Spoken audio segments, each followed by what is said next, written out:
Well, we ignore at our peril the weak leadership in America. And we're now seeing the consequences of this around the world. Myanmar, Hong Kong, Taiwan, and I will say something later about France. President Biden addressed a joint session of Congress today. This bloke is without shame. He hailed the COVID-19 vaccines distributed across the United States as a dose of hope. That hope, Mr. Biden, was launched on Trump's watch. Trump ordered millions of vaccines before anyone thought of it. Only last week, Biden was telling the world in a virtual summit on climate change, and note Biden wearing a mask, the only one, but the world's biggest polluter, if carbon dioxide is pollution, is China. They're promising net zero emissions by 2060, 10 years after our commitment to 2050, when our economies will be trashed. China will reign supreme using our cheap coal. So, a week after the virtual climate summit, Biden had no direct condemnation today of China's pollution or military aggression. What he said was, quote, "In my discussion with President Xi, I told him we welcome the competition." What the hell is that about? "We're not looking for conflict," unquote. Well, of course, there will be no conflict. China is playing Biden off a break.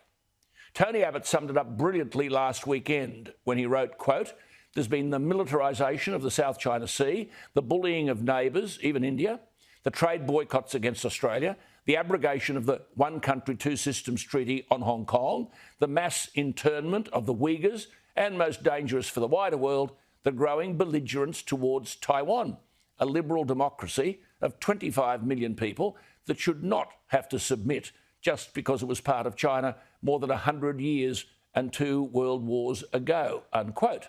And of course, China is militarising ports across our region. It's invaded Taiwan's airspace.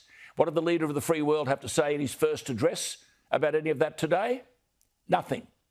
And no mention of Israel, with reports in the last 48 hours that former Secretary of State John Kerry, now Biden's climate change czar, dished details of covert Israeli actions to the Iranians.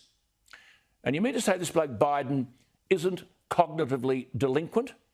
Have a listen to this, the President of the United States of America. We have to do more than just build back better. We have to build back better. With regard to Russia, I know it concerns some of you, but I made very clear to Putin that we're not going to seek escalation.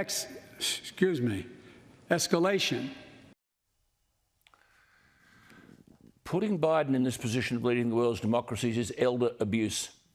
His incoherence is not new, but it surely can't go on. There will have to be a presidential resignation shortly. Listen to this from only a couple of weeks ago. The only way to spare more pain and more loss, the only way, these millstones no longer mark our national mourning. These milestones, I should say, no longer mark our national mourning.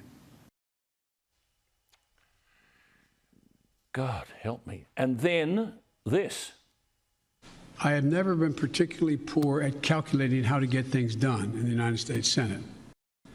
So the best way to get something done, if it holds near and dear to you that you like to be able to, anyway.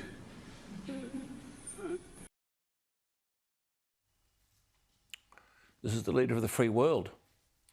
How can we believe any self-respecting world leader will take this bloke seriously? Can you imagine what it's like talking to him live? One wag had it right with a meme that was posted on social media that says it all. "Hey, Sleepy Joe, I think it'd be less confusing if you just turned the teleprompter around and let us read it for ourselves." Look, it's easy to laugh. This is very, very serious. For example, today, the plight of migrants, the burden they have placed on US resources, which Trump was addressing, not a word. Not a word. But Biden waxed lyrical about the virtue of raising taxes. All these left-wing clots in the Democratic Party don't understand that if you raise taxes on corporations, then those corporations will move offshore and take American jobs with them. All this before we get to the wider issues of foreign policy. As the Republican Senator Lindsey Graham said this week of Biden, and I quote, "He's been a disaster on foreign policy. The border is in chaos. The Iranians are off the map. He's opening up negotiations with the Iranian regime and they haven't done a damn thing to change. Afghanistan's going to fall apart. Russia and China are already pushing him around, unquote. Well, someone of significant note is going to have to tap this bloke on the shoulder and tell him he's got to go. The tragedy is the replacement is Kamala Harris. As big a disaster. Her own party didn't want her in the runoff for the Democratic nomination. She received 2% of the vote. If we don't think the free world is in a mess, we are bad students of the current international situation.